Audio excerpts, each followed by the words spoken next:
Hi everyone, and welcome to another video of our van build series. In this video, I'll go through how to install a Chinese-made Belief 2 kilowatt diesel heater. So here I am, I'm putting the heater in. So I took the seat off. It's just held on by 4 bolts. Here, over here. So I left it. I think they found this is the easiest way because they, I think that's the airbag wire and the seatbelt indication. So I didn't want to disconnect that. So I drilled a hole for my heater. Just waiting for the rust proofing to dry, and I'll install the heater on top of that. The loom for the power control and the pump, what I've done with that is I've just routed that underneath, and that's going to go over to the back here and then out to my battery.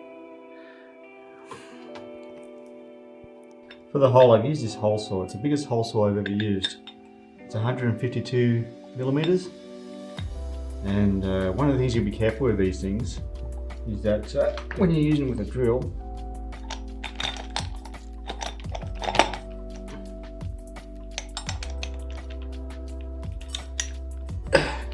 so as you're drilling down, you've got to be careful you're holding it properly, because once this thing bites, it has a tendency to really twist, which can easily break your wrist or even a finger.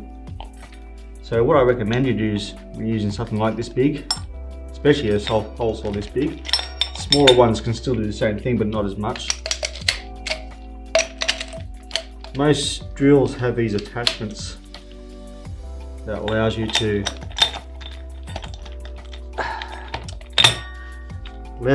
get a firmer grip.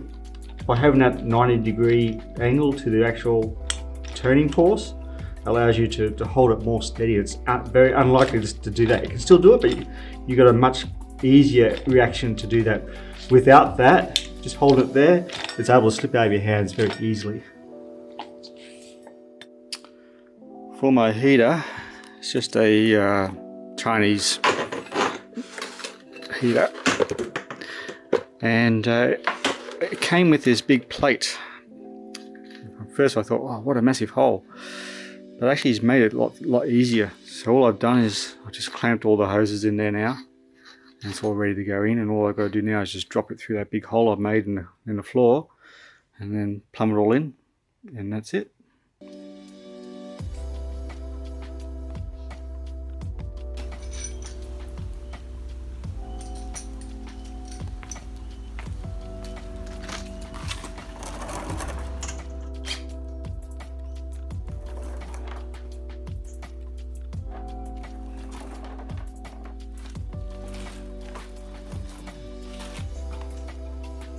Difficult one, huh?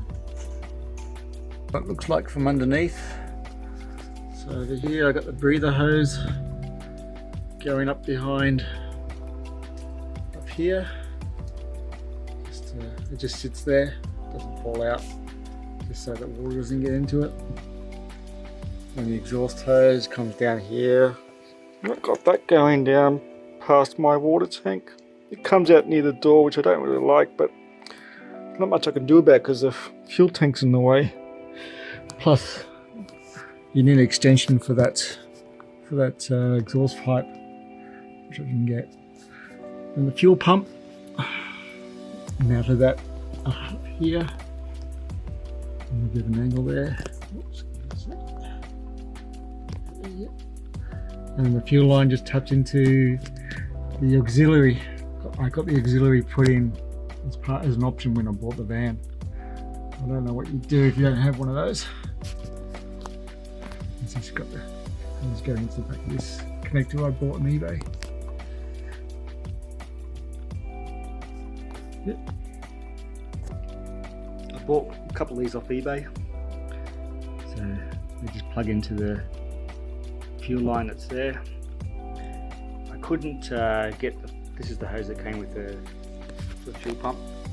I couldn't get that to fit on the top, but all I've done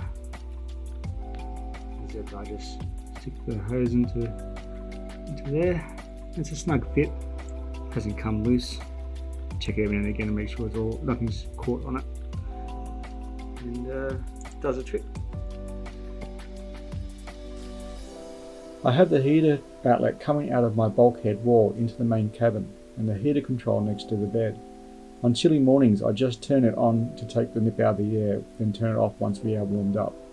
I've had it down to -2 degrees outside, and with the insulation has only got down to 6 degrees Celsius inside.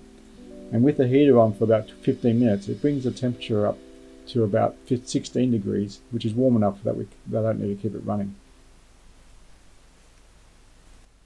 Hope you enjoyed that. If you liked it, make sure you give it a thumbs up. Also, please subscribe if you haven't already. Happy to respond if you leave your comments below. In the next video, I will go through the installation of the Max Air fans. In the meantime, you can check out our previous videos. Bye for now.